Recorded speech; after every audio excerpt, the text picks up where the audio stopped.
સાધુ કેવા છે તો કે સરોવર તરુવર સંત જન અને ચોથો વર્ષે મેં, અરે આ તો પરમારથના કારણે ચારેય ધર્યા દે.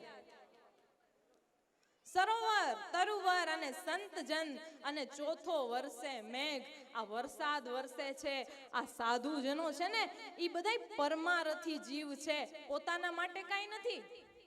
હમણાં બહુ સરસ વાત કરી કે સાધુઓ દેતા શીખા છે. આપણો ધર્મ લેવાનો છે એટલે એ ચૂકવાનો નથી. પાછું લેતા રહેવું, લેવાનો ધર્મ છે. પણ આજે સાધુઓ દેતા થયા છે, એ મહાન વાત છે. બાપુ એક બહુ નાનકડી એવી વાત યાદ આવે.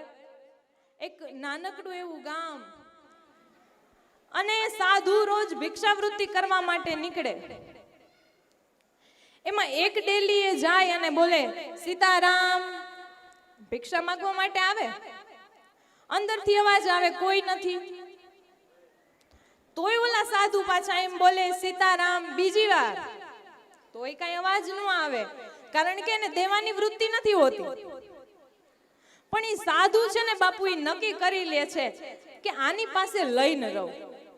અને સાંભળો, દેશના સાધુ જો નક્કી કરે ને તો કાંઈ પણ કરી શકે છે.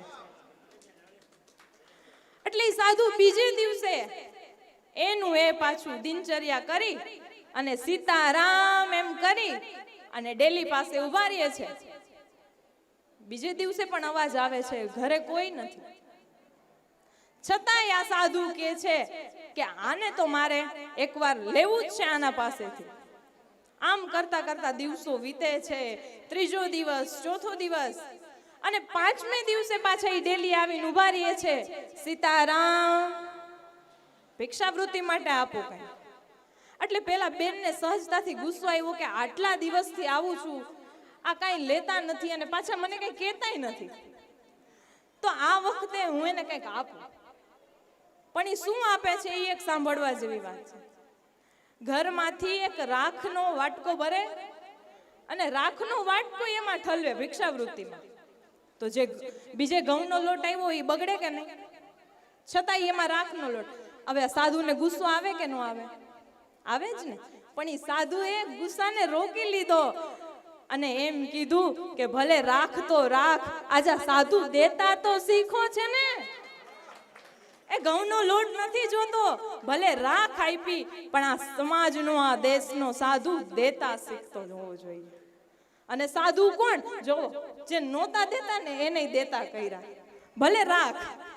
એટલે આવા સંતો છે, સરોવર તરુવર સંત જન ને ચોથો વર્ષે મેં. પણ આવા સંત જનના દર્શન ક્યારે થાય? આપણને મનુષ્ય અવતાર મળ્યો છે ને એના લીધે. ભાગવતમાં કીધું છે, દુર્લભો માનસો દેહો દેહિનામ ક્ષણભંગુર તત્રાપી દુર્લભમ મન્યે વૈકુંઠે પ્રિય દર્શનમ. દુર્લભમાં દુર્લભ 84 લાખ યોનિમાં જો કોઈ અવતાર હોય તો એ મનુષ્ય અવતાર છે, જે મને ને તમને મળ્યો છે.